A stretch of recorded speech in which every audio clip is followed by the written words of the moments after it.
especial que quisieran escuchar o ver Claro. o repetir alguna cosa, ¿viste? Hoy vamos a escuchar de nuevo a la Cecilia Bartoli, esta que vimos. Yo le digo Bartoli, no sé si se dice Bartoli o Bartoli. Cecilia Bartoli, esta que vimos hace un par de clases, no me acuerdo cuándo fue, en una canción que se llama Voi che sapete. A ver, Martita, vuelve a entrar, ahí está. Sí. Arrancó mi computadora. No, está bien, está bien, ya está. Voi che sapete la vamos a escuchar, que es de las bodas de Fígaro, que es una ópera de Mozart. Esta canción aparece en el acto 2 de la ópera, con un personaje que se llama Cherubino, que le canta a la condesa protagonista y le quiere dar su amor por ella, expresar su amor adolescente por ella. Y dice, voy que sapete qué cosa es amor, es decir, que vos que sabéis qué es el amor. Bueno, está dentro de todo lo que sería el argumento, pero el tema es que Cherubino aparece disfrazado y el papel Mozart lo escribió para una mujer, para una mezzosoprano. Entonces por eso, porque tiene que tener ese timbre de el sonido, más que sea un poco cálida la voz, etcétera, etcétera. Entonces, bueno, con un registro que sea vital. Él es espontáneo, es enamoradizo, ¿no es cierto? Y esta condesa de Almaviva, que se llama, le despierta estos sentimientos tan intensos de amor, entonces en un momento dado le dice, le canta esta canción. Él dicen los críticos que Mozart tenía una maestría en hacer el carácter musical de los personajes, darle esta impronta. Entonces Cherubino es un ser muy emocional, tiene un torbellino de emociones. Al ser interpretado por una mezzosoprano tiene que quedar, digamos, ese nervio, esa intensidad. Cuando la escuchamos a Bartoli la otra vez vimos que es bastante intensa ella. Bueno, Las bodas de Fígaro es una ópera que se estrenó en 1786, estamos hablando de final del siglo XVIII, bien atrás, distinta de las que hemos visto de Verdi o de Puccini, que eran del siglo XIX o principio del XX. Consiguió mucha popularidad en su momento, porque ustedes saben que Mozart era muy famoso ya en vida en su momento. Se presentó en Praga. Y Mozart mismo fue el que iba a los ensayos, era un obsesivo con que cada cantante marcara el rol que él le había pensado, y entonces dirigió esa primera inauguración, la dirigió en los ensayos personalmente. Le nozze di Figaro se llamaría en italiano, Las bodas de Fígaro, es lo que sería una ópera bufa, una ópera cómica, ¿no? Tiene 4 actos, el libreto es de Lorenzo da Ponte, y viene sobre la base de una pieza de Pierre de Beaumarchais, que era un francés que hacía este tipo de escritos. Fue compuesta 2 años antes, y él la estrenó en 1786, como dijimos, y le dirigió a él, Mozart. Es considerada una de las mejores creaciones de Mozart, una de las más importantes de la música, y si bien también lógicamente recibió críticas, pero también fue muy exitosa. Continúa hechos narrados anteriormente, como dijimos, en estas versiones de Beaumarchais, de este francés, que tenía, digamos, versiones prohibidas porque estaba, digamos, cuestionando algunas cosas de políticas, digamos, y el emperador José de Austria, aquel de Sisi emperatriz, marido, se mostró, digamos, o sea, en medio como que también le hicieron como un engaño, y se mostró bastante accesible a que se estrenara, y no hubo problemas con la ópera. La trama es en Sevilla, en España, por eso decimos es como una continuidad del Barbero de Sevilla. La trama es en Sevilla, en un pueblito cercano a Sevilla, en la segunda mitad del siglo XVIII, en el palacio del conde de Almaviva. Rosina es su mujer, es la condesa de Almaviva, pero el conde anda atrás de una tal Susana, que es la prometida a su vez de Fígaro. O sea, ese sería el cuarteto. Y la trama se va complicando cuando el conde de Almaviva descubre que Cherubino, que es el paje del conde, tiene interés en la condesa, o sea, su esposa. Y ahí entonces empiezan los enredos porque lo quiere mandar a la guerra para deshacerse de él, y los otros tres personajes, Fígaro, y Susana y la condesa, se ponen de acuerdo para ir en contra del conde y para hacerle ver que es un infiel, etc. Bueno, y ahí empieza toda una trama de estas óperas cómicas, ¿no? De estas óperas bufas de enredo. Hablamos de Johannes Chrysostomus Wolfgangus Theophilus Mozart, llamado simplemente Wolfgang Amadeus Mozart. Nació en Salzburgo en 1756 y murió en Viena en 1791. Ustedes saben que fue muy jovencito cuando murió. Compositor, pianista, director de orquesta y profesor, maestro del clasicismo. Está considerado uno de los más influyentes, destacados, conocidos, seguidos, aclamados, etc. Su obra abarca todos los géneros musicales de la época, incluye más de 600 creaciones, en su mayoría son todas obras maestras. Música sinfónica, música de concierto, de cámara, de operística, coral. Fue muy popular y tuvo mucha difusión internacional. ¿Qué más decimos? Estudió con su padre, el padre era violinista y lo llevó a viajar, ¿no es cierto? A los 3 años interpretaba el piano, a los 5 compuso sus primeras obras, tenía una capacidad para improvisar también, para leer partituras. Prontamente el padre los llevó a los 2 hijos a tocar ante el emperador, ahí entonces empezaron a visitar cortes, las distintas cortes, ¿no? De París, Londres, Múnich, fueron muy exitosos.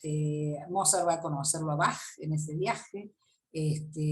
La música de él se publica cuando tiene 7 años, ya era violinista experto a esa altura, inmediatamente ya se lo empezó a considerar un genio.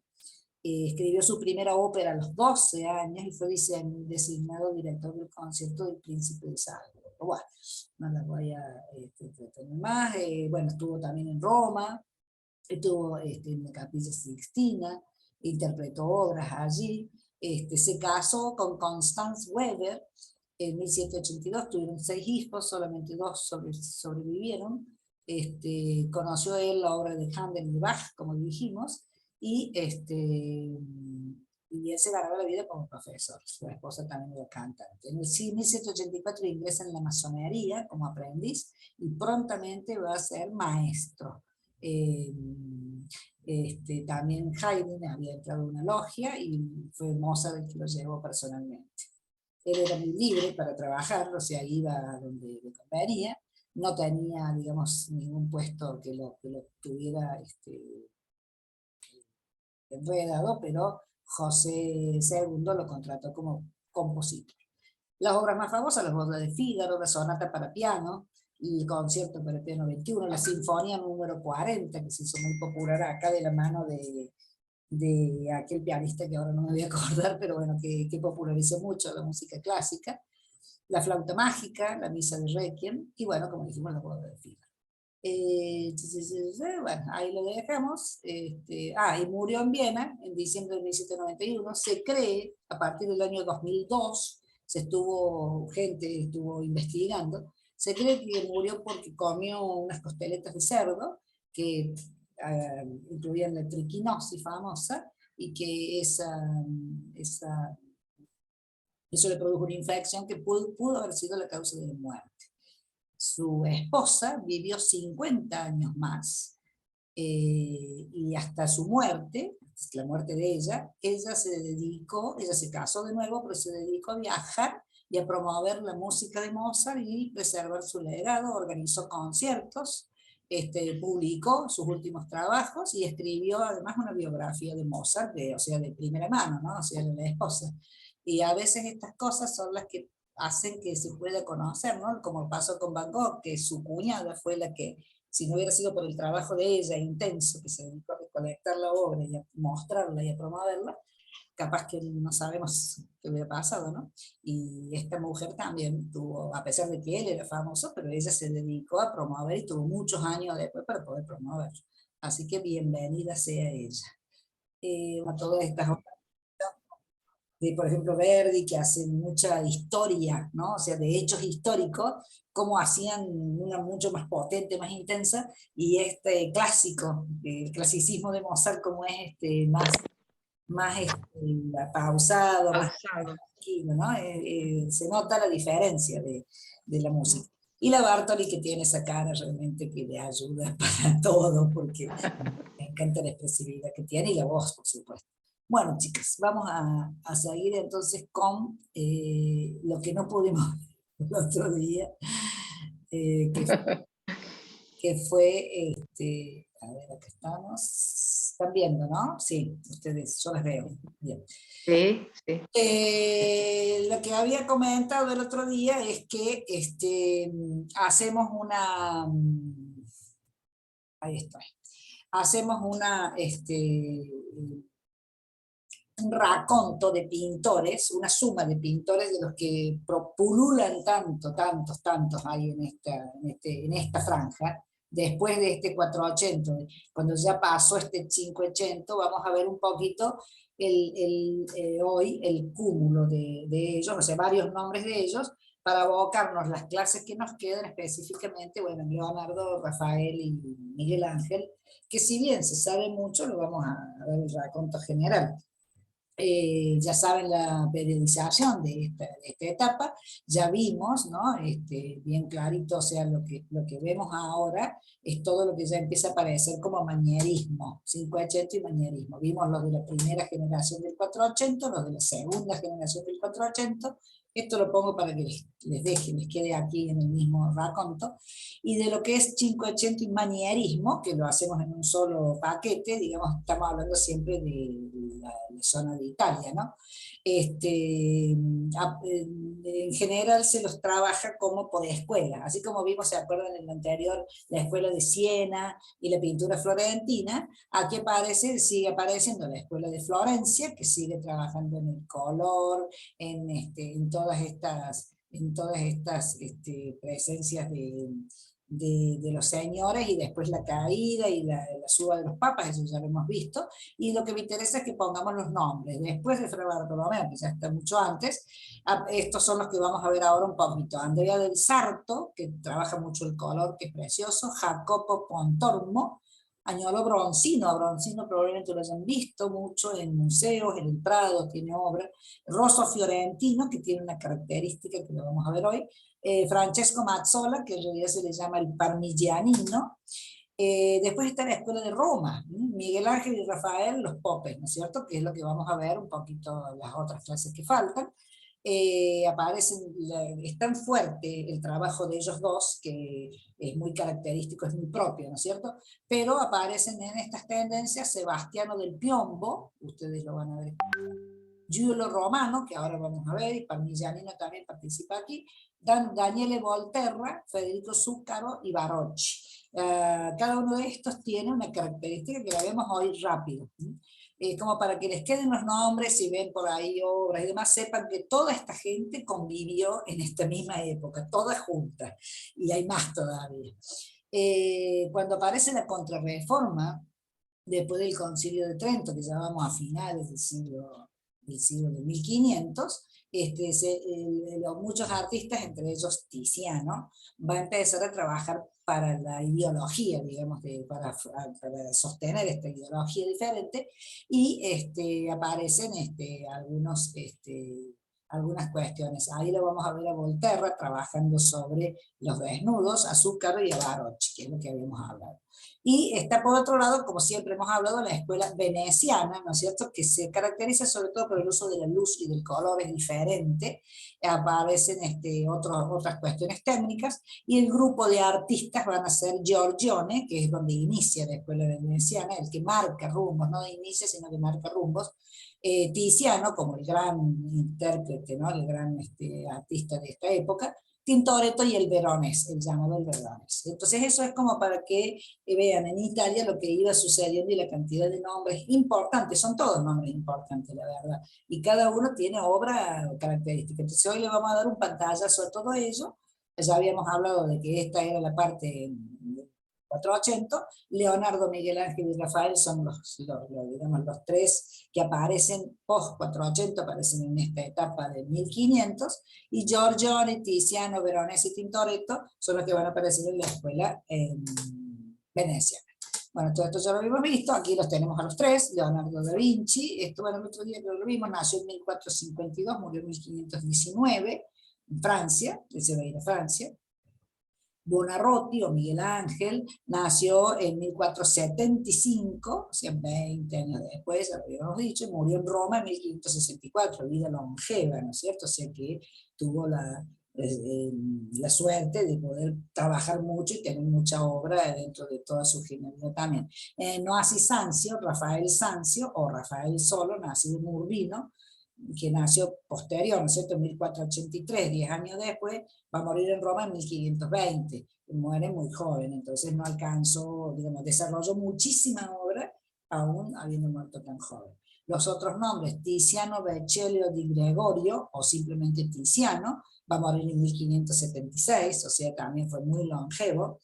Se cambió la fecha de nacimiento para parecer más venerable, le encantaba ser viejo y mostrarse viejo y parecer así más, más venerable, esa es la palabra. Durero, que lo tenemos ya en la zona de los alemanes, que también va a transitar, fíjense, la misma época, va a morir casi un poquito después de Rafael. El Greco, que va a estar instalado en España, que ya pasamos a la mitad de este siglo en adelante, ya va a morir en el barroco, y Correggio, que ahora también lo vamos a ver, que también, bueno, en el 34, que tiene que ver con todo este desarrollo de toda esta cantidad enorme de pintores que tenemos. Un par de horitas como para que veamos, bueno, al Bosco ya lo habíamos visto. Habíamos hablado el otro día de esto, ya es lo mismo que les he dicho, y habíamos hablado que alrededor de 1450, en estos inicios, digamos, llega Roger van der Weyden, que va a traer las novedades de la zona de los flamencos, porque va a traer el óleo, va a traer la pintura, los va a entusiasmar con el tema del óleo, con el uso del óleo, porque era flexible, porque lo podían retocar, porque lo podían hacer. Ya sabemos que teníamos unas pinturas murales muy poco, o sea, demasiado precisas, o la pintura del temple, las trabajadas con huevo, ¿cómo se llama?, con ceras, ¿no es cierto? Entonces esto trae una novedad. Y además va a ser ese intercambio muy importante entre la zona del norte y los italianos. Va a ser mutuo, digamos, va a ser de los dos lados, van a tener influencias. Roger van der Weyden nació, estamos hablando de que está llegando alrededor de 1450, ¿no es cierto? Si estamos hablando de los inicios.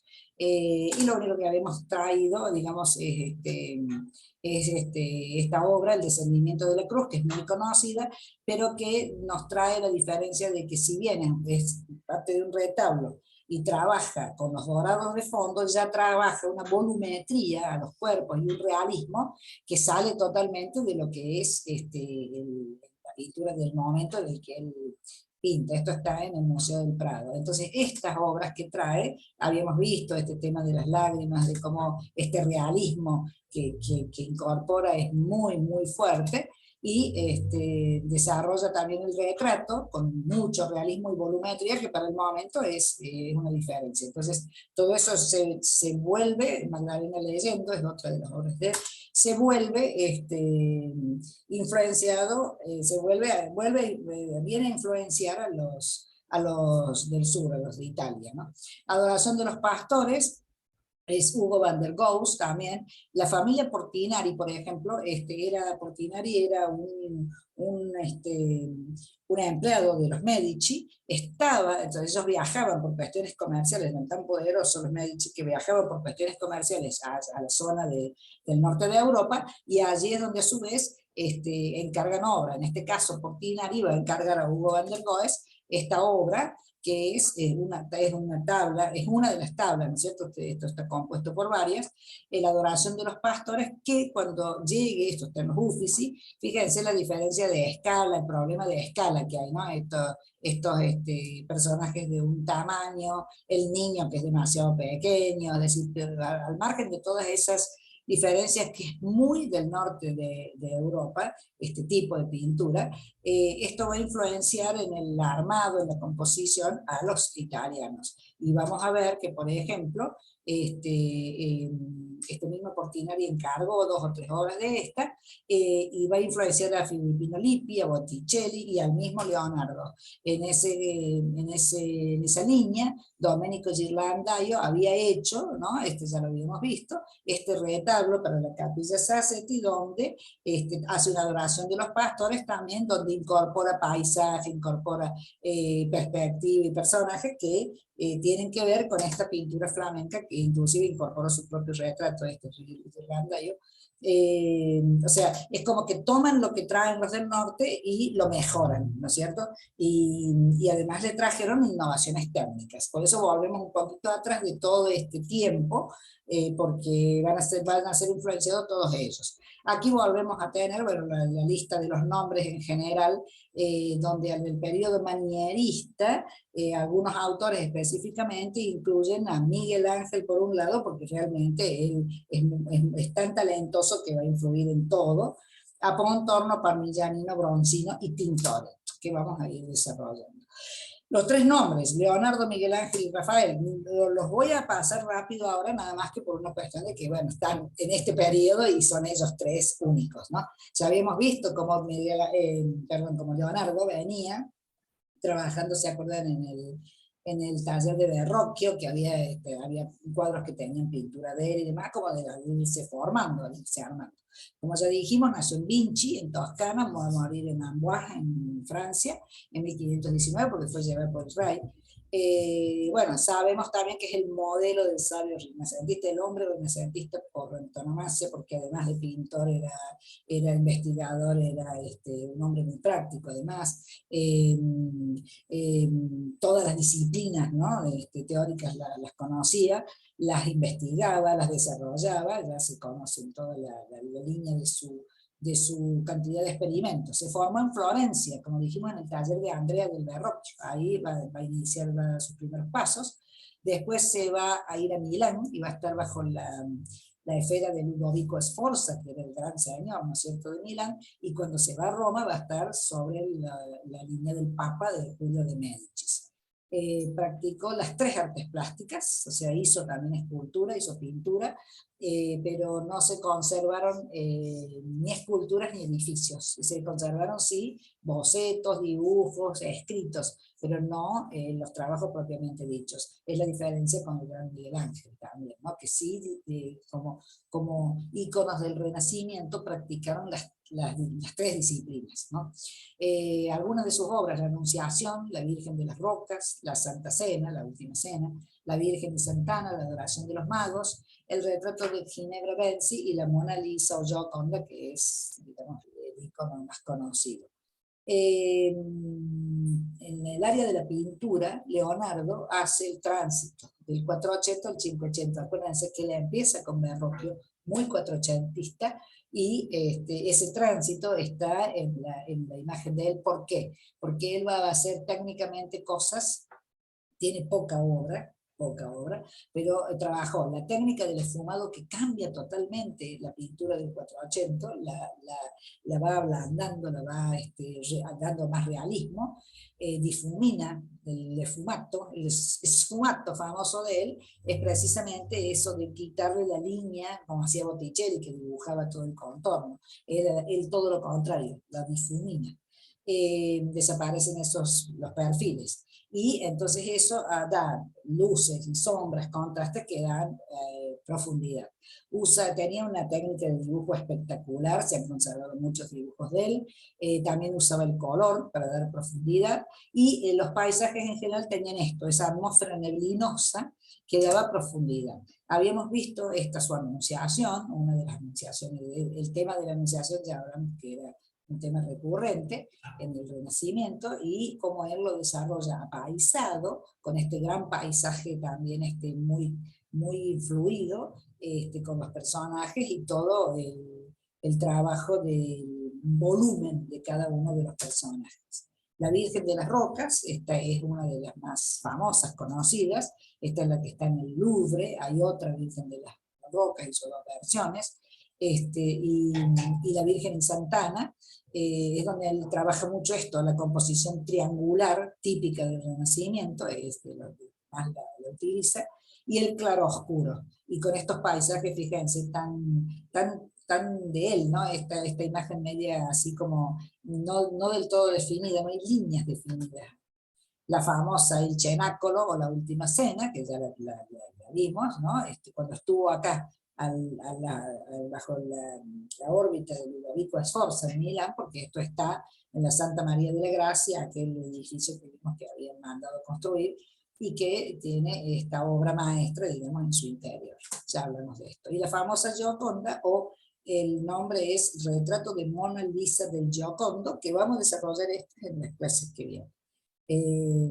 Que es un óleo sobre tabla, y esta obra va a parar al Louvre porque él la tuvo en su poder siempre, desde que la empezó a pintar. Por eso tiene un recorrido de 3 años, porque desde que él la empezó a pintar, la iba corrigiendo, le iba agregando. Esta es una obra que es la típica versión del esfumato, de esa técnica propia de él. Como pueden ver, trabaja los contrastes y los claroscuros de una manera que no es forzada ni es rígida, sino que con esa técnica de él, que es muy propia de él, le ha dado esa suavidad a la obra. Esta obra marchó con él cuando fue a Francia, cuando se muere él, queda allá, queda en manos de su ayudante, que ya lo vamos a ver cuando lo veamos, y por esa razón va a terminar en las colecciones reales y va a terminar después en el Louvre. Bueno, ahí vimos un pantallacito chiquito de esta época, de estos grandes personajes. Michelangelo Buonarroti, ese es tal cual su nombre, fue escultor, pintor, arquitecto y poeta, o sea que él sí practicó, fue el amplio renacentista también. Nació en Caprese en 1475, va a morir en Roma en el 64, o sea que larga vida tuvo. Se empezó a formar en el taller de Ghirlandaio, que vimos que hace este retablo, ¿no? Después de que vienen los del norte, que vimos recién. Ghirlandaio era también uno de los que tenía los talleres formadores. Y entre Florencia y Roma fue desarrollando su obra, su vida artística, su obra, sus trabajos. Se lo reconoce a él netamente como la gran figura del Renacimiento, y sin duda el David es lo que más lo representa, y la bóveda de la Capilla Sixtina. Aquí vemos su retrato, y no es autorretrato, está hecho por Venusti en 1535, o sea que es muy real. Como dijimos, es 20 años después de Leonardo, ¿no? Pero aunque se cruzan y están al tiempo, pero es otra generación sin ninguna duda, es muy completo. Las obras arquitectónicas y escultóricas son reales, son visibles, están, o sea que hizo la diferencia con Leonardo. Su obra cumbre se puede pensar que es la Capilla Sixtina, que hizo los primeros frescos en esta época, 1508-1512, y 20 años después le encargan el juicio final, que es la pared del fondo, ¿no es cierto?, lo que está con todo el desarrollo que fue restaurada hace algunos años. Tiene diferencia de estilo entre unas pinturas y las otras, ¿no? Porque han transitado casi, diríamos, de 1510 al 40, son entre 25 y 30 años, y entonces se puede hablar de que él manifiesta este pasaje del Renacimiento cinquecento al manierismo, por cómo él trabaja distinto una obra con la otra. Realmente en esta etapa de este juicio final él manifiesta toda su intensidad como artista, ¿no? En esos volúmenes y demás, lo vamos a ver.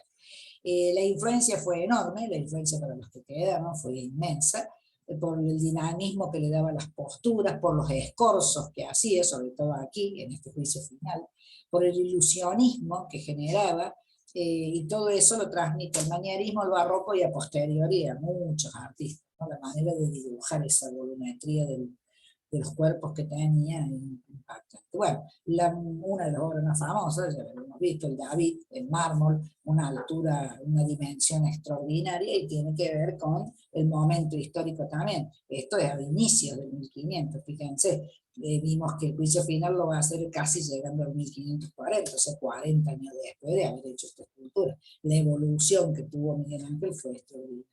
Aquí vemos en 1513 otra de sus esculturas, el esclavo moribundo, que tiene una serie de que no termina de sacarlos, como en este caso, ¿no? Completamente, la escultura exenta totalmente, sino que todavía incluido dentro del bloque de mármol, pero la expresividad que le vemos y este movimiento del cuerpo torcido, esta manera de trabajar el cuerpo ya va pintando otro estilo, ¿no? El tondo de Madonna, que digamos es esta obra redonda con esta dimensión de 1,20 m, de 1507, donde vemos también lo mismo, ¿no? Cómo maneja los cuerpos, los volúmenes y la fuerza que tienen esos cuerpos y el color. Vamos a ver. Y aquí está el juicio final, ya llegando el 35 a 40, que es aquí donde decimos cómo él influenció a los pintores posteriores, porque esto ya es bien manierista y casi que está anticipando el barroco en toda la concepción de todo esto. Por eso, ahora vamos viendo cómo están en las mismas épocas todos estos artistas y las clases que vienen van a desarrollar a cada uno. También su actividad como urbanista, arquitecto, urbanizó la plaza del Capitolio de Roma, fíjense, bueno, esta es la planta, ¿no es cierto?, donde él trabaja todo este sistema del piso, organiza se toma de los edificios y genera estas visuales, ¿no? con esta línea, o sea, trabaja también sobre la ciudad, sobre cómo organizar un espacio del común, etc., que bueno, propio de alguien con talento, nada más. Su formación había sido ejecutar, sobre todo. O sus dibujos, el retrato de Victoria Colonna, que tuvo una relación muy intensa con Miguel Ángel y que hay varias obras en relación, trabajado con ella. Fíjense la línea, la fuerza, ¿no? Es un dibujo nada más y sin embargo es poderoso. El otro grande, del trío, digamos, Rafael Sanzio, que nació en Urbino, como dijimos, en 1483, va a morir en 1520 en Roma. Este sí es su autorretrato, un óleo sobre tabla, también está en el Uffizi. Tuvimos la suerte este año de ir a ver algunas de las obras, de parte de las obras de Rafael.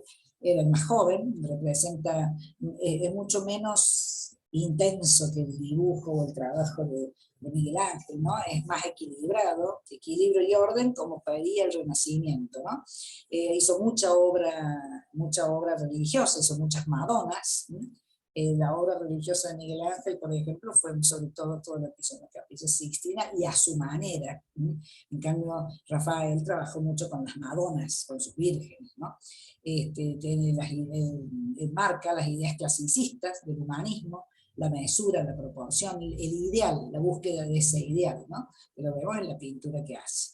Tuvo una vida mucho más corta, pero hizo muchísima obra.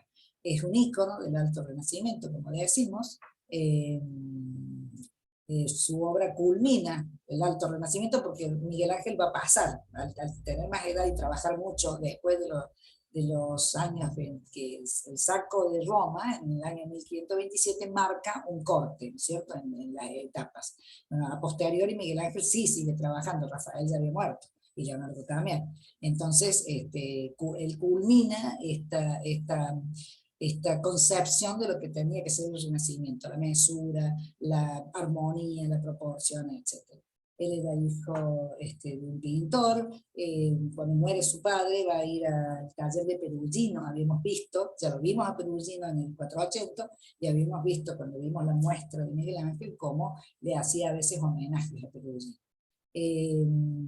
Los desposorios de la Virgen, es la primera obra que él firma y registra, y que Perugino tiene una similar, y vemos que la de Rafael ha sido mucho mejor lograda, ¿no? En cuanto a todos los elementos que tienen que ver con el color, la composición, la perspectiva que desarrolla en esa época, esta obra que está de una dimensión bastante, no es enorme, pero bastante grande.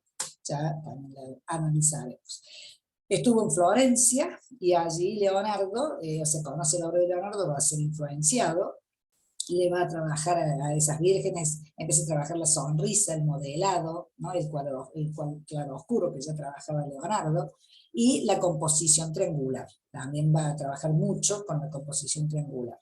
Y la sensación de profundidad y amplitud, que es lo que es propio de Rafael y que lo transmite también. Aquí vemos una de las Madonas, sus Madonas son todas famosas, pero esta es la que se llama la Virgen del Jilguero.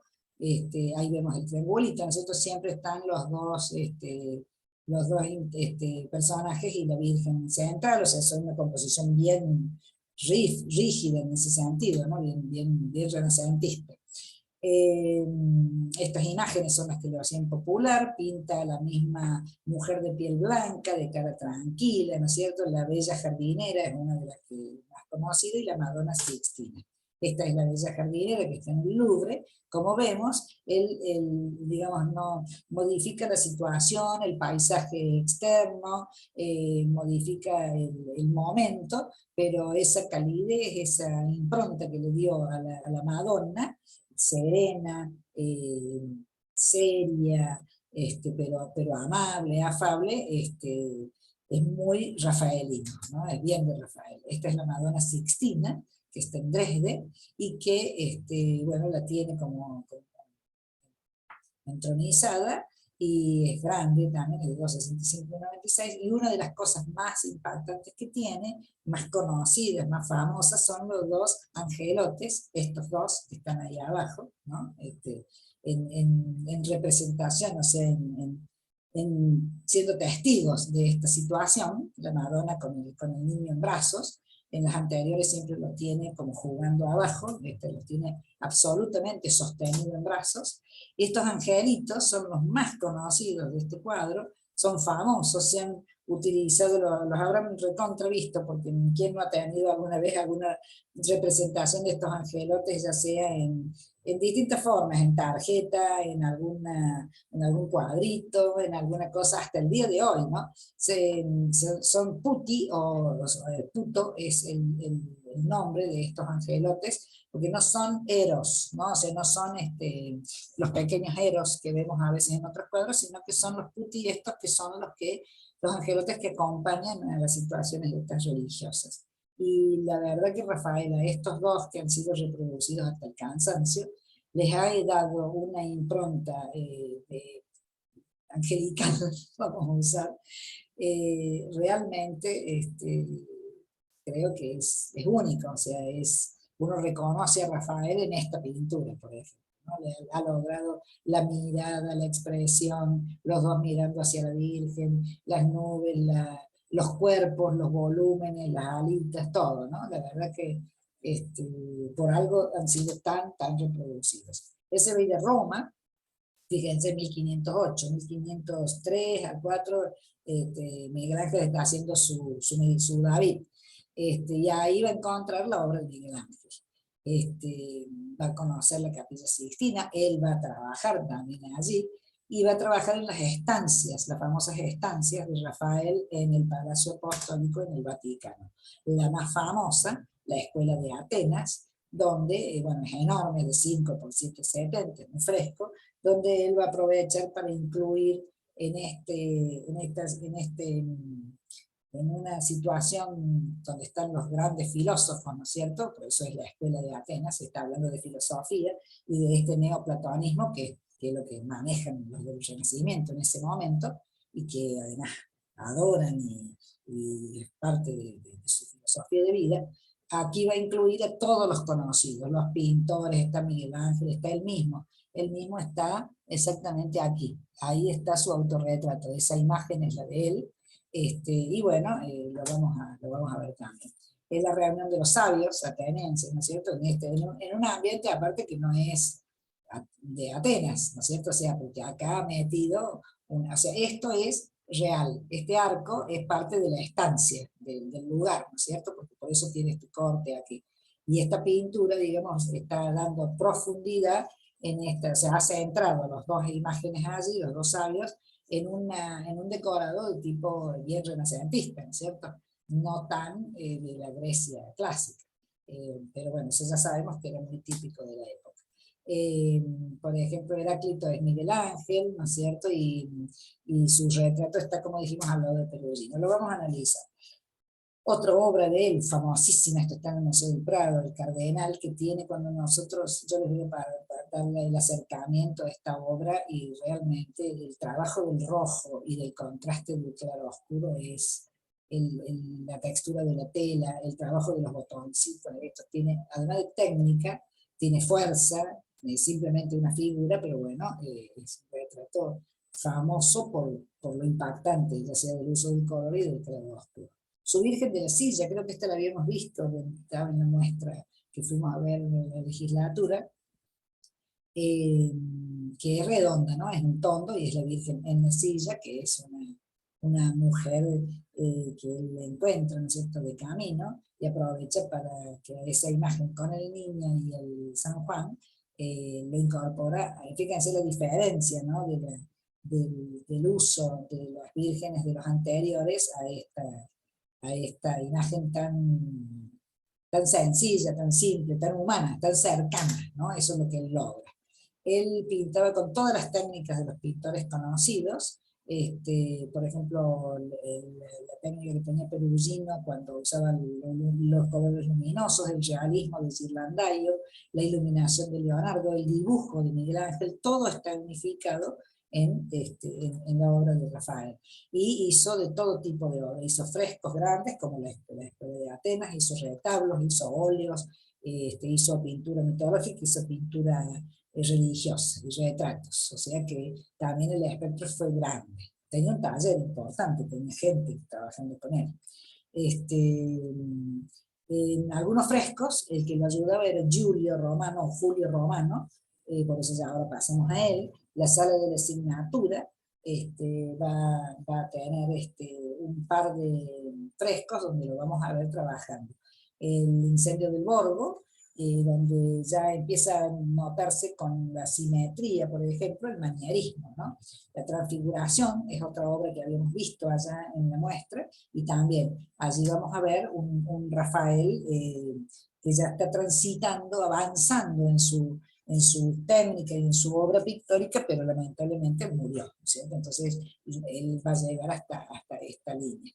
Aquí lo vemos a Giulio Romano, este gran personaje también, pintor, que era el asistente directo, ¿no? Era el que terminaba las obras, el que hacía todo, una figura que fue un poquito descartada en su momento y después recuperada. Él ha nacido en 1499 en Roma, va a morir en Mantua en 1546, también fue pintor, arquitecto, decorador, era el alumno prominente de Rafael, generaba innovaciones también en cuanto a los trabajos, porque él a veces era el encargado de terminar. Rafael tenía tantísimo trabajo, el taller ese que tenía tan grande, era el que tenía que terminar la factura de los trabajos. Fíjense esta contraluz, ¿no? Este trabajo, ya este retrato de Giulio Romano lo hace Tiziano, que va a ser el otro gran personaje que vamos a ver dentro de esta tríada. Leonardo, Rafael, Miguel Ángel, después aparecen en la escuela veneciana Tiziano, el que va a influenciar mucho más a los pintores de posteriores, y que lo vamos a ver ahora en un ratito. Pero digo cómo se van cruzando. Por ejemplo, Tiziano hace este retrato, él es el alumno predilecto de Rafael, ha trabajado en todos los frescos de Rafael, ¿no es cierto? O sea, vamos encontrando que los pintores están todos interactuando. Y lo vemos además bien, fíjense, el retrato que le hace, mostrando un plano de una construcción, ¿no?, muy característica, señalando allí, ¿no?, muy logrado. La iluminación. Tiziano es también lo más dentro de toda esta cantidad de pintores, ¿no?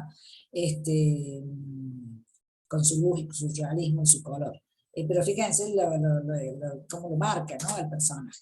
Él colabora con las estancias de Rafael, Giulio Romano, colaboró en los cielos rasos de la Villa Farnesina, decoró la Villa Madama, ¿se acuerdan que habíamos visto la Villa Madama también, que encargó Julio de Médicis? Y sus frescos, digamos, él trabaja, digamos, casi en paralelo con Rafael, ¿no? O sea, ha sido su alumno predilecto. Este es el incendio del Borgo, del cual dijimos ya queda como nominado, ¿no?, de Giulio Romano, pero bueno, está dentro de las obras que le fueron encargadas a Rafael y su taller. Esto es, le podemos encontrar, digamos, está adaptado a la línea de lo que eran las estancias, esto es la arquitectura existente, y con todos sus personajes allí que lo analizaremos. Después del saqueo de Roma, como dijimos en 1527, muere León X, todos estos artistas quedan sin su mecenas, ¿no?, por estas disputas que además tenían los papas entre sí, y Romano, por lo tanto, se va a Mantua, y se va a desarrollar su tarea, y va a morir en Mantua directamente, porque, bueno, se quedó sin soporte en Roma. Además, acuérdense que el saqueo de Roma fue brutal, y fue una situación de violencia muy grande, inclusive hasta para el mismo Papa. Él va a trabajar en este lugar, que es el Palacio T, como vemos allí, que fue ejecutado, tiene frescos en su interior, hay un conjunto que se llama el Olimpo, y digamos, esta es la imagen de este Palacio T en Mantua. Este palacio fue construido para Federico Gonzaga, era en Mantua, estaban los Gonzaga, las familias estas que se reparten en los distintos sitios, ¿no? De los espacios de poder en Italia. En 1524 quieren hacer esta villa suburbana. Ya se acuerdan que cuando habíamos visto el desarrollo que hizo Palladio para todo este cambio de hábitos, ¿no? De hábitos arquitectónicos, inclusive aparece las villas que se hacían, una villa de recreo. Y entonces eligen esto, la Isola del Té, que así se llamaba, no se sabe de dónde viene esa palabra, pero así se llama el lugar, tiene todo un espacio, un paraje es conocido con ese nombre, y por eso este es el Palacio del Té, ¿no es cierto? Y así le quedó. El arquitecto fue Giulio Romano, a él se lo encargan cuando se van a Mantua, tuvo 20 años haciendo esto, y no llegó, digamos, a trabajar en el Vaticano como tal. Bueno, es una casa con un claustro, con un patio central y demás. Toma el ejemplo de Villa Farnesina, y toda la decoración la va a hacer, esta es una vista desde abajo, ¿no es cierto?, de esta sala de los gigantes, en un fresco, en este palacio en Mantua, donde él desarrolla su conocimiento, su saber, ¿no? Y vemos que ya también se acerca un poquito a una volumetría de los personajes muy temida, de lo que va evolucionando en el momento, aun cuando aquí vemos mucho de Rafael, ¿no? Es una virgen con el niño, y le vemos, no sé, que viene de esa escuela. Los grandes maestros se van muriendo a mediados del siglo, salvo Miguel Ángel, que va a llegar hasta el 64. Hay una crisis muy importante, ¿no es cierto? Y empieza a hacerse fuerte el manierismo. En Florencia y en Roma van a ser los lugares donde van a florecer además estos otros pintores posteriores, ¿no? Andrea del Sarto, Pontormo, Vasari y Voltaire. Pontormo puede ser el modelo del pintor manierista. La idea del manierismo es esto: sorprender y afectar emocionalmente al espectador. Va a ser va a ser el tránsito antes de que llegue el barroco, que va a ser exagerado. El barroco el Renacimiento es mesurado, armónico, proporcionado. El barroco es todo lo contrario, es exagerado, movido, lleno de impresión, de dramatismo, ¿no? Y por eso va a tener mucho claro oscuro. Entonces este tiempo intermedio sorprende y afecta al espectador, es lo que buscan, deforman el cuerpo de los personajes, los cuerpos son desproporcionados, van a aparecer, por ejemplo, Bronzino con esto que se llama la bella manera florentina, ¿no? Aquí vamos a verlo a Andrea del Sarto rápidamente, que se llamaba Andrea Dagnolo di Francisco di Luca, se lo conoce como Andrea del Sarto, nació en Florencia y va a morir en 1531. Él también fue decorador de frescos, retablos, retratista, dibujante. Tiene un estilo que le decían a Andrea sin errores, pero como él transita la misma época de Leonardo, Miguel Ángel y Rafael, él va a morir, digamos, justo sobre cuando ya no existe ni Leonardo ni Rafael, pero queda Miguel Ángel. Fue eclipsado por estos otros tres, ¿no es cierto? Este es su autorretrato, en Uffizi, y él también tiene su tomba, ¿no? Virgen con el niño, con Santa Isabel y San Juan. Miren la imagen esta, ¿no? O sea, cómo desarman un poquito el sentido religioso, el sentido sagrado, poniendo estas imágenes muy de Rafael también, ¿no? Estas imágenes de mujeres, la Virgen como una mujer mucho más humana, más llegada, más sencilla. Esta Santa Isabel aquí que está conversando, o sea, una situación mucho menos dogmática que la que vimos en otros pintores. Aquí otra vez, la Virgen, Santa Isabel, San Juan y los ángeles, también en una relación muy una actitud muy humana, muy dentro de lo que están compartiendo en el momento, no están, fíjense los niños sobre todo, no están como en pose, como había pasado en nosotros. Andrea del Sarto tiene un uso del color muy lindo, estos rojizos de Andrea del Sarto son muy conocidos. La Virgen de las Arpías, porque tiene figuras de monstruos aquí, ¿no? Que ustedes saben que habíamos visto que las arpías eran una de las de los demonizados que había, ¿no? En la mitología, y aparece en esta obra con los angelotes aquí abajo. El niño, fíjense la actitud del niño, es un niño que está como temeroso, allí, ¿no? Está trepado a su madre, está eh, como tratando de ser protegido, ¿no? De todo esto, y, y el uso del color de Andrea del Sarto, que es muy, muy fuerte, fíjense la profundidad que logra aquí, ¿no? O sea, hay una situación espacial muy, muy estudiada y muy bien lograda.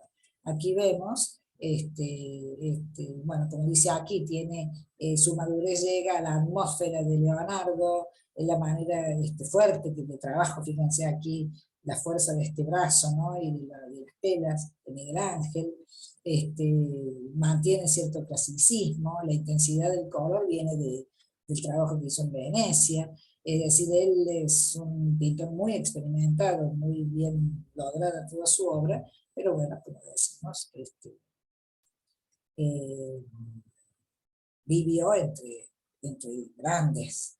2 siglos más tarde, el príncipe Fernando de Medici adquiere esta imagen para la colección del Palacio Pitti. ¿No? La verdad que la manera, el logro de esta profundidad espacial de esta obra a mí me parece súper logrado. Retrato de un hombre, fíjense la mirada, ¿no? Es decir, primero la postura, ¿no? Esto de verlo desde atrás, que se da vuelta, está sorprendido, ¿no? De repente está como sorprendido. Es un óleo medio, ¿no? Porque no es tan chiquito. Fíjense esta intensidad, ¿no? De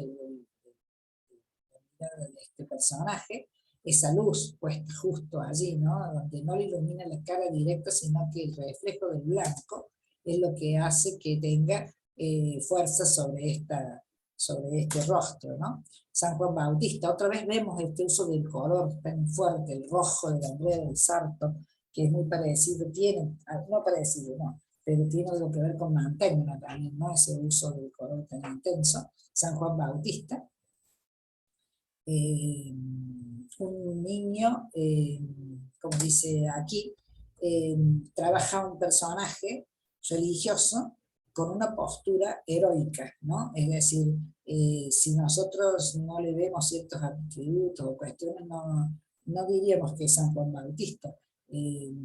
La postura heroica, esta mirada fuera de la línea, pensé que había puesto el rostro, esta mirada muy al igual que el David, ¿no? Que miran más allá, que miran la distancia, que miran, pero miden, ¿no? Al mismo tiempo, una mirada fuera de la línea del espectador, fuera de la línea del cuadro, una serie de elementos, ¿no? Estas pieles que tienen aquí colgadas, un cuenco, aprietan la mano, aquí les he puesto un poquito, los labios carnosos, la nariz recta, los cabellos desarmados, una piel de camello en la espalda, pecho y brazos desnudos, el manto de color rojo, ¿no? El cuenco, para bautizar, y un papel enrollado con un mensaje, el Ecce Agnus Dei, aquí el Cordero de Dios,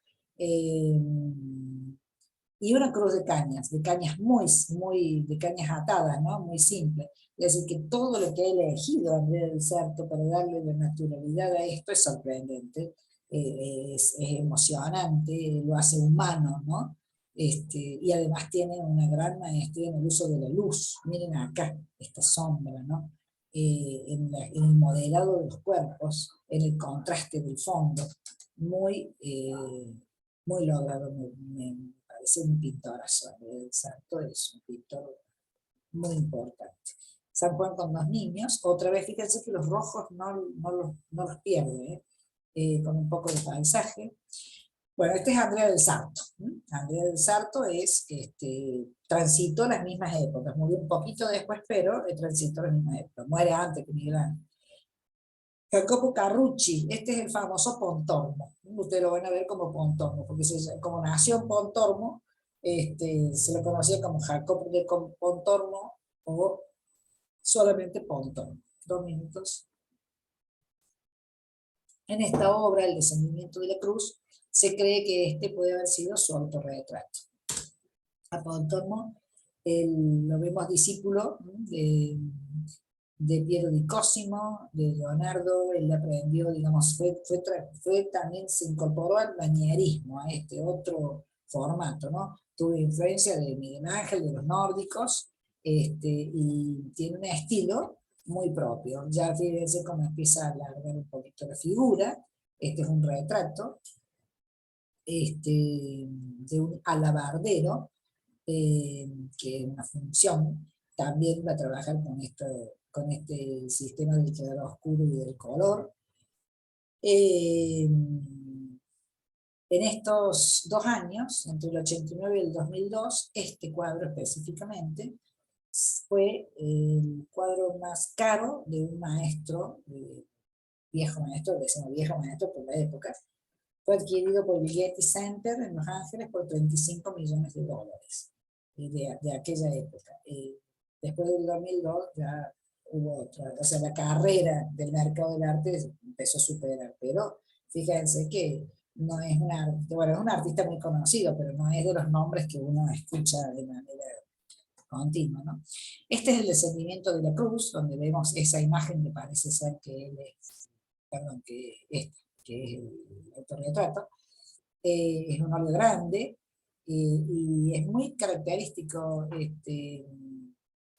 la manera de trabajar de él, la forma en la que los colores son más pastel. Fíjense que no hay contraste, no hay fuerte contraste. Los personajes, muchos miran al espectador, hay varios de ellos allí, y ahí les hice un acercamiento, y parece como que las imágenes flotan, ¿no? O sea, hay una salida general de ese realismo que algunos buscan, ¿no? En los otros pintores. Aquí vemos el estilo, ¿no? De él tan, tan particular, tan propio. Y esto que hablamos de la línea serpentinata es precisamente porque ya empezamos a ver, la serpentinata sería la serpentina, ¿no? que va girando, por eso ya se vuelve manierista, ¿no? O sea, cómo hay elementos de color, de fuerza, de luz que van haciendo este movimiento que sale, o sea, que no vemos, la composición podría estar en triángulo, pero no es tan netamente equilibrada, ni quieta, ni rígida como lo que vimos en los otros renacentistas, ¿se entiende? Y una manera muy propia de trabajar el color aquí. Aquí vemos un acercamiento a esta imagen, también que quiere dar cierto grado de emoción. Bueno, este sería el Pontormo, ¿no? Esta es su obra maestra, su obra más conocida. Después, por ese mismo tiempo, va transitando este señor, Pietro di Torrigiano d'Antonio, conocido como Pietro Torrigiano, con esta cara tan intensamente fuerte de Tano. Nació en 1472, va a morir en Sevilla. ¿Y qué tiene de importante Torrigiano? Tiene 2 cosas importantes dentro de esta franja. Una, que se va a ir a España. En España va a estar perseguido por la Inquisición y va a ser encarcelado, pero a su vez va a ser el elemento que va a permitir el desarrollo de la expansión del Renacimiento, o sea, de esta forma de pintura, de estos trabajos. Entonces, es como que así, con estas cosas, empiezan ellos a expandir fuera de Italia. Y por otro lado, era un hombre violento, apasionado, fogoso, fue precursor, y va a trabajar con escultura. Esta es una de sus esculturas, la Virgen de Belén. Y fíjense que la otra característica que tiene conocida es que se cree que por este carácter que tenía, en una disputa con Miguel Ángel, le dio un puñetazo y le quebró la nariz a Miguel Ángel. Cellini, el Menuto Cellini lo describe de ese modo en la autobiografía, corrobora. Y se corrobora Miguel Ángel también en sus dibujos y autorretratos, esa nariz que tiene Miguel Ángel quebrada, quebrada digo de forma, ¿no? Que indudablemente puede dar que sea verdad que Torriellano fue el que le partió el nazo a Miguel Ángel. Esa, digamos, quedó como característica. Como escultor, de todos modos, es muy importante, muy bueno, y como decimos, la importancia que tiene es que él permite también, es uno de los que permite expandir esta manera de trabajar. Trabajaba cualquier tipo de material, piedra, madera, estuco. Trabajó para Enrique VIII, entre otros, y se va a ir al sur de España. Allí también por la manera de ser y porque rompe, él esculpe una virgen en un momento dado, y él mismo la destruye porque dijo que no había salido como él quería.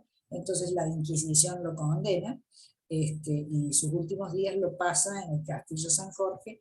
Dicen los libros que muere de inanición. En realidad él inició una huelga de hambre, porque le parecía injusto que estar encarcelado por algo que él consideraba que no estaba bien. Inicia una huelga de hambre y va a morir. Aquí lo vemos con una San Jerónimo penitente, con otra escultura que realmente vemos que es también un gran escultor, ¿no? Esta otra obra de un desconocido, un retrato de un desconocido que está en el Met, y realmente tiene su gran valor como escultor. Lo que pasa es que dicen que tiene un carácter horrible. ¿Y qué vemos aquí? Que en una de las series que hace Goya bastante tiempo después, ¿no es cierto? Esto es de 1814-1823, una de las estampas que va a tener en estas series de grabados, de dibujos que prepara Goya, se encuentra una que se llama No comas célebre Torreggiano. Aquí lo dice, no comas célebre Torreggiano. En relación a esto está dentro del grupo Condenados, presos y torturados por la Inquisición del Cuaderno C. Esa es la serie que hace Goya. Y aquí lo vemos a esta aguada donde él lo pinta a Torrellano, además le pone ese título, está en la cárcel, está encarcelado, y le dicen no comas, ¿no? O sea, porque lo que en realidad Torrellano hizo fue iniciar una huelga de hambre en protesta, y como Goya también era un tipo de valores intenso, 200 años después prepara este homenaje, digamos, a Torrellano. A veces, bueno, por ahí lo traje a colación porque es interesante conocer a veces que hay influencias, ¿no? O sea, no es que Torrellano lo influenció Goya, pero le sirvió de motivo, ¿no? Para esta serie de exabruptos de la Inquisición que él denunciaba. Y si no sabemos de dónde venía Torrellano, no lo entenderíamos. Y se caracterizó por esas dos cosas, por ser muy violento, por ser el que le partió la nariz, y porque Goya a su vez después va a tener esta gente. Giorgio Vasari, hemos hablado mucho de Giorgio Vasari, cuando nombrábamos que era el que escribió las vidas, un biógrafo de las vidas de los arquitectos, pintores y escultores italianos, y de allí se pueden saber, lo escribió con tan pormenorizado y a veces hasta con chismes, ¿no? Y con características y datos, que fue tan intenso, digamos, en lo que escribía, que sirvió de mucho a los historiadores posteriores, ¿no? Para conocer las obras y las vidas. Nació ya en 1511, él iba a morir en 1574, siempre referencia en que Rafael muere en el 20 y que Miguel Ángel muere en el 64, o sea que se han cruzado, ¿no? De algún modo. Arquitecto, pintor y escritor, ¿no? Ya dijimos, se lo considera uno de los primeros historiadores del arte por este libro, y a su vez se puede pensar que él fue el primero que después en realidad otros historiadores absolutamente lo niegan. Él es el primero que habla de renacimiento como término, porque él, digamos, se lo considera historiador. Otros historiadores lo niegan porque va a haber otro historiador bastante posterior que va a hacer una relación entre barroco y renacimiento, y ahí es donde, al mirar las características de esos distintos años, determina, bueno, lo que no fue barroco fue renacimiento, ¿no? Pero bueno, eso es otro tema. Su obra de pintura, la de Vasari, hizo los frescos de la cúpula de la Catedral de Florencia, ahí lo vimos, la cúpula, el cupolone de Brunelleschi, cuando vimos la Santa María del Fiore, los frescos del Palacio de la Cancillería en Roma, el Palacio Vecchio en Florencia, fundó la Academia del Diseño en Florencia, cuando estaba Cosme primero, ya Medici, pero todavía estaba vivo Miguel Ángel y lo pusieron a Miguel Ángel como cabeza de esta Academia del Diseño. Este es uno de los retratos de Lorenzo que él hace más conocido, digamos, este es de Vasari, muy, vaya a saber si era de este modo.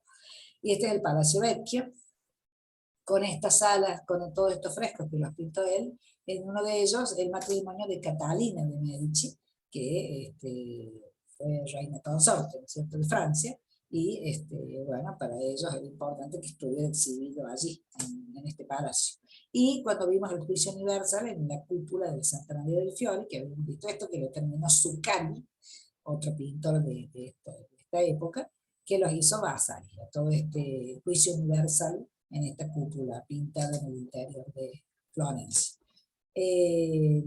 Otra en el Palacio Altoviti, otro fresco, ¿no? Siempre con pasajes o ya sean religiosos o sean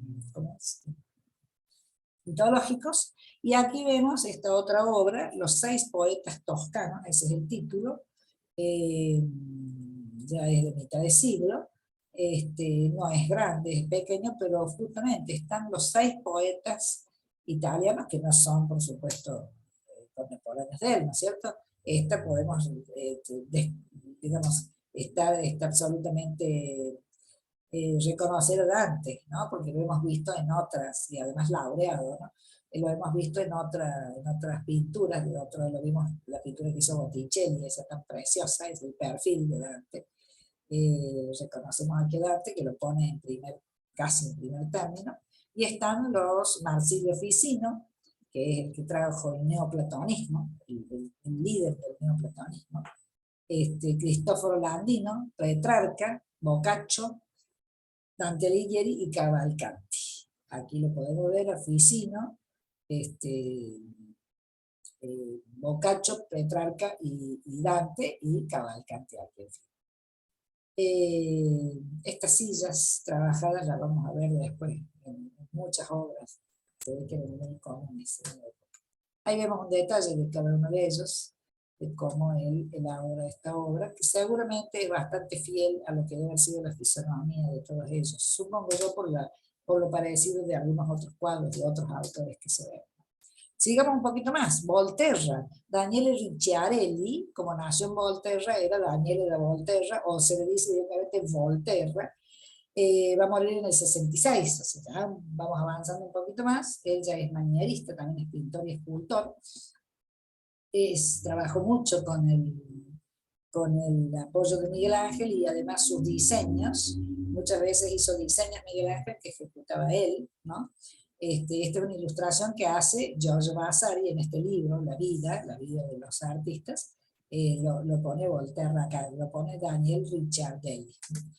Después que muere Miguel Ángel, en el 64, el Papa Pío V, esa es la característica de él, le encomienda cubrir los desnudos, los más feos desnudos, del juicio final, ese que vimos ahí, la última obra que hizo Miguel Ángel, y por eso le llaman a Volterra il braghetone. Le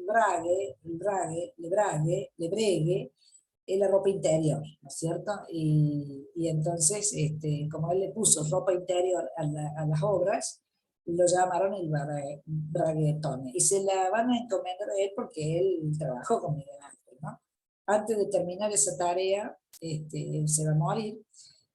Y en la restauración esta que hicieron, que algunos dicen que la dejaron como muy azul, muy intenso el azul,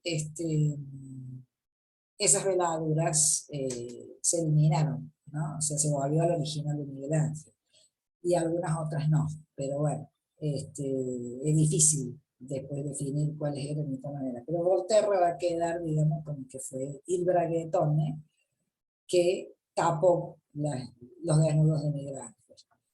Difícil tarea que le encomendaron, pobre tipo. Este es su descendimiento de la cruz, esto está en Trinità dei Monti, los esbozos son de Miguel Ángel. Si nosotros miramos, vemos esos cuerpos, fíjense esta tensión de este cuerpo sobre todo, ¿no? Que está ahí haciendo equilibrio, sostenido en la escalera, acá está más cercano, tironeando, esta cosa del movimiento, la intensidad, el dramatismo de la escena, tiene mucho, ¿no? de su maestro, de Miguel Ángel. Este cuerpo, sobre todo, es muy marcado. Fíjense cómo está como apenas sostenido, y la ropa como que tiene movimiento, le vuela esta que también le está volando, está bajando de la cruz. Y el dramatismo de esta otra escena, la segunda escena, que es una escena es esta mitad, y la otra escena es el llanto y el dolor de esta Virgen Madre que se desmaya al estarlo descendiendo.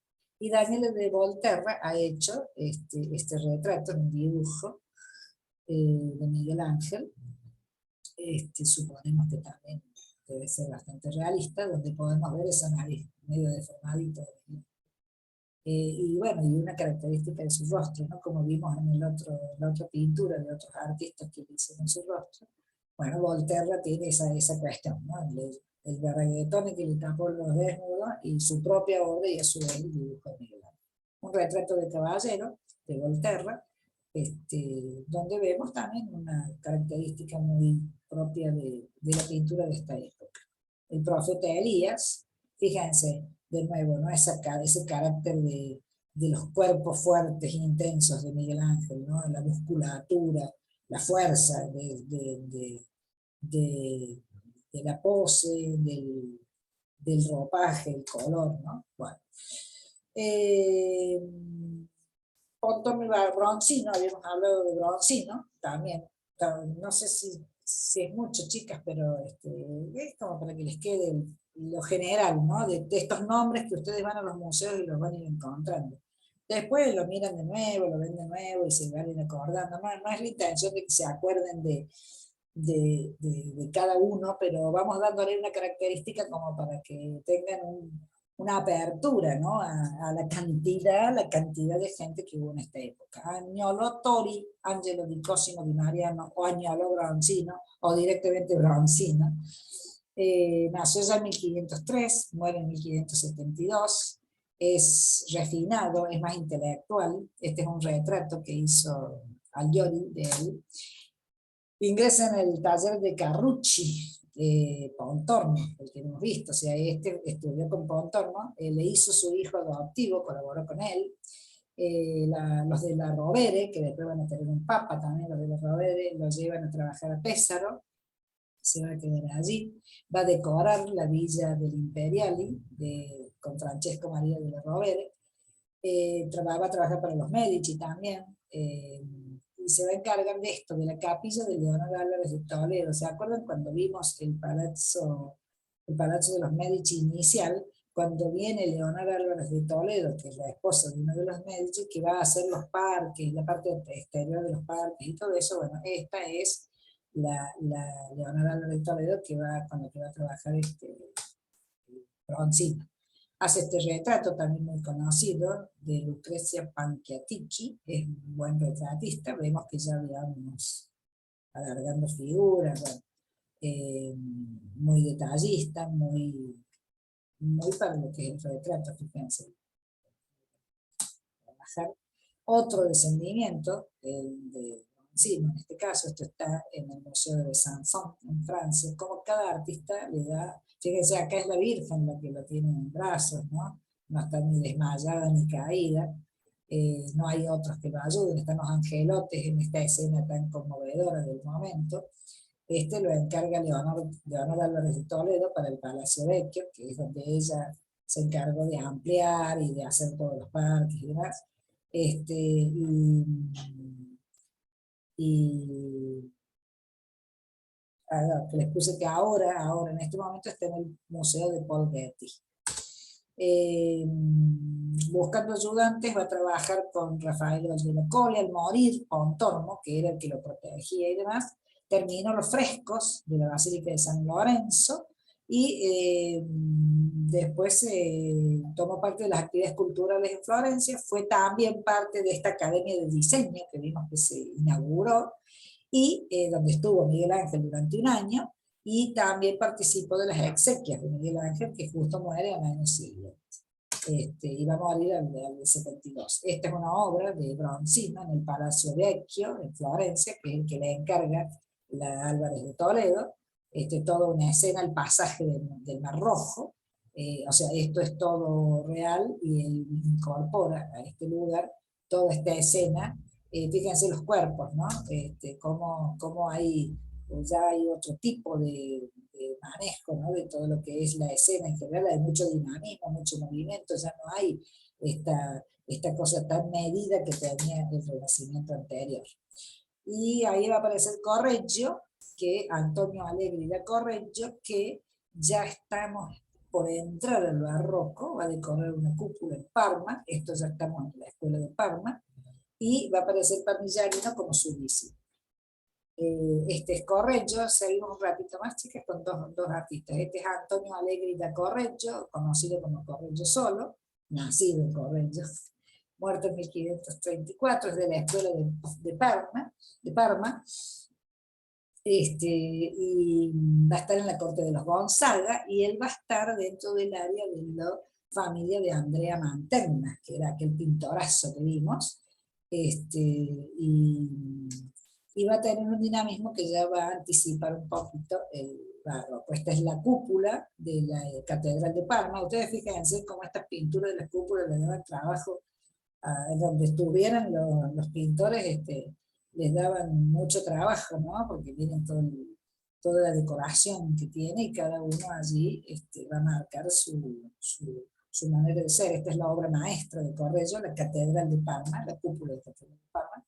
Este es Io y Zeus, personajes mitológicos. Fíjense la iluminación, la suavidad de la piel, el esfumado, cómo es distinta a la pintura de los primeros cuatrocentistas o los primeros cincuecentistas, ¿no? Este hombre está ya marcando un periodo que viene a posteriori. Inclusive algunos lo prefiguran con el rococó. Esta cuestión del trabajo muy sensual, muy erótico, muy de la época. Esta es, digamos, sobre la mitología, esta es la nube, la niebla, con la que Zeus se transforma en esta niebla para avanzar sobre Io. Ahí se ve la niebla allí. Él es diferente, Correggio ya pinta de una manera diferente, se pudo haber cruzado con Rafael, con Miguel Ángel, pero va a estar en Parma toda su vida. Aquí vemos otra obra de él, Venus y Amor, con un sátiro mitológico, la adoración de los pastores. Fíjense el contraste tan fuerte del uso de la luz nocturna, ¿no? Esta imagen de este personaje, estos que están arriba, sobrevolando esta imagen tan sorpresiva, ¿no?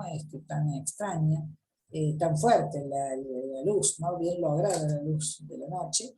Y el rapto de Ganímedes, fíjense, también una cosa como muy extraña, muy colores pastel, muy, como decimos, prefigurando el rococó, y al mismo tiempo el movimiento, este dinamismo en el aire que lo lleva volando el ave.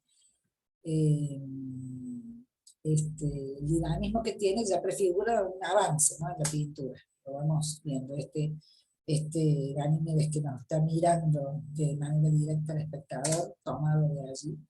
Y Parmigianino, que dijimos que era su discípulo, en esta obra realmente extraordinaria de exploración de este óleo frente a un espejo, ante el retrato frente a un espejo, con esta deformidad que le produce ese espejo cóncavo allí, con la mano en primer plano, con el anillito tan deformado.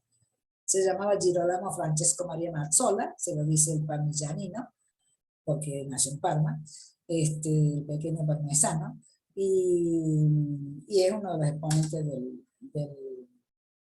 del manierismo. Y esta, la Virgen del Cuello Largo, así se le llama, pero en realidad es Virgen y Niña con Ángeles y San Jerónimo, es la obra más conocida de él, por la deformación del personaje, por esta longitud tan enorme de este cuerpo, ¿no?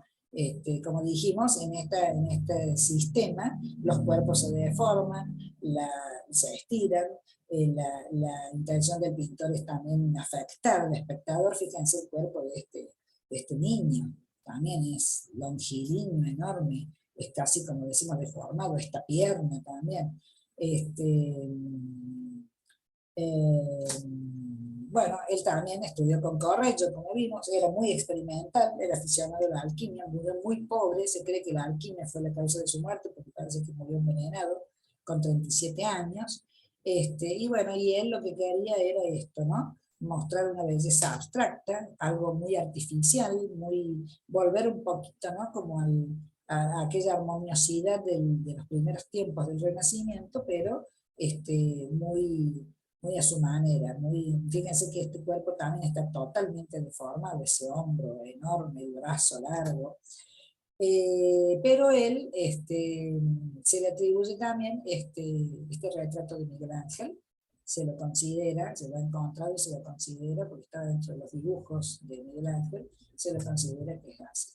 Y esta obra, que también es muy conocida, la más conocida de él es la Virgen del Cuello Largo, pero este Cupido tallando su arco, donde fíjense el cuerpo, ¿no? Rosáceo, el cuerpo primerísimo plano, un desnudo directo, de Cupido, que está justamente preparando el arco para tirar sus flechas del amor, mira al espectador, ¿no? Acá hay un tipo de pintura que va a aparecer muy fuerte en el periodo siguiente, como decimos, ya van cambiando los formatos. Miren esta, la picaresca de esta imagen de estos niños, ¿no? que dicen que son las dos caras del amor no correspondido. Uno, digamos, es el impulso porque esta parece que es una niña, que está llorando, ¿no? Y el impulso con esa cara tan